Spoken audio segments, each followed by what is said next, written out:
Nandito po kami ngayon sa Santa Rosa, Laguna para gawin itong Fortuner na 2009. Ang problema po nito yung yung digital climate control. May mga buttons po dito na hirap pindutin. Ayan, ito ngayon try natin i-auto. Ayan, umano siya. Umandar siya. Kaya lang ito, kung pipindutin itong yung pag-decrease ng fan speed, ayaw. Ito rin yung sa temperature, ayaw din gumalaw. So dapat yan gagalaw. So ang gagawin namin dito, papalitan na namin lahat para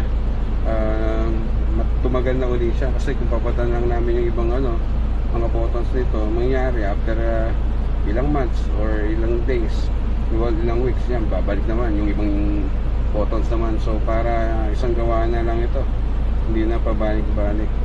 So start na namin yan. Ito na po siya ngayon after namin ma-repair yung unit. So yan, na-adjust na yung kanyang fan speed. Yan, na-decrease, i-increase na siya. Same thing doon sa temperature. Ayan, na-adjust na rin yung temperature.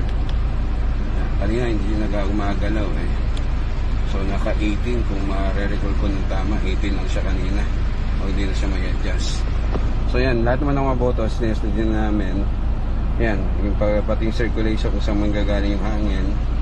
Yan, na-test na namin. Yan, na-off naman siya. Then pwede i-on through yung fan speed, or pwede rin siya i-on through auto. Yan. Yan, gumagana naman. Everything is working naman. So wala na kami nakakita ng problema so far. Yung hazard niya naman, hindi naman namin dinalaw to, pero working pa rin naman siya. So yan. Ayan, ito yung mga direction din ng hangin, yung palalabas, yung sa paa, sa katawan. Yan, ito sa windshield.